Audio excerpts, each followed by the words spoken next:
আলহামদুলিল্লাহ।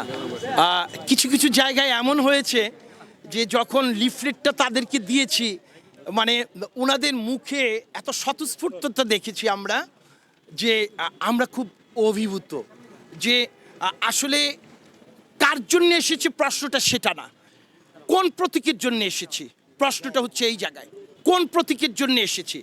যখনই শুনেছে যে আমরা ধানের শীষের প্রতীকের জন্য এসেছি, এত স্বতঃস্ফূর্ততা তাদের চোখে মুখে আমরা দেখেছি যে আমরা আসলে খুব অভিভূত এবং আলহামদুলিল্লাহ আমরা আশাবাদী। সবচেয়ে বড় কথা, সাধারণ একটা রাস্তায় যে একদম জনসাধারণ, আমরা এনাদের খুব সাপোর্ট পাচ্ছি, মানে এনাদের খুব সাড়া পাচ্ছি এবং এই সাড়াটা খুব তীব্রভাবে পাচ্ছি।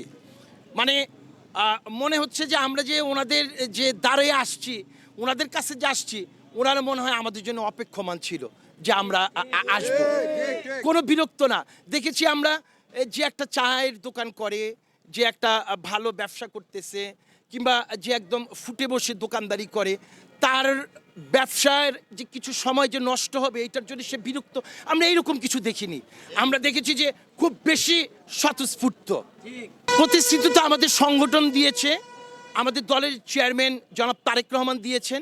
উনি বলেছেন ৩১ দফার আলোকে বাংলাদেশকে একটা স্বনির্ভর সুন্দর বাংলাদেশে, একটা আদর্শিক বাংলাদেশে গড়বে।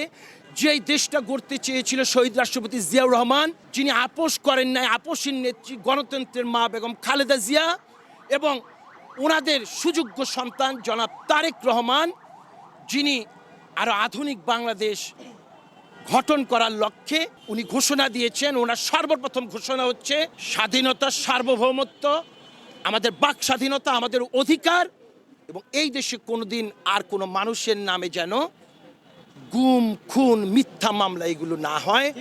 এবং সবচেয়ে বড় কথা, চিকিৎসা, বাসস্থান, খাদ্য, এই যে জনাব তারেক রহমান যেটা ঘোষণা দিয়েছেন আমাদের মায়েরদের হাতে ফ্যামিলি কার্ড তুলে দিবে প্রতিটা পরিবারের মধ্যে, যেই জায়গার মধ্যে নিশ্চিতকরণ করা হবে তাদের অন্ন এবং তাদের চাল ডাল, তাদের নিত্য প্রয়োজনীয় সব কিছু। সবার আগে ভোট দেব কিসে? সবার আগে ভোট দেব কিসে? সবার আগে সবার আগে সবার আগে সবার আগে ভোট দিব, ভোট দিব, ভোট দেব কিসে? ভোট দেব কিসে? সবার আগে সবার আগে বাংলাদেশ, বাংলাদেশ।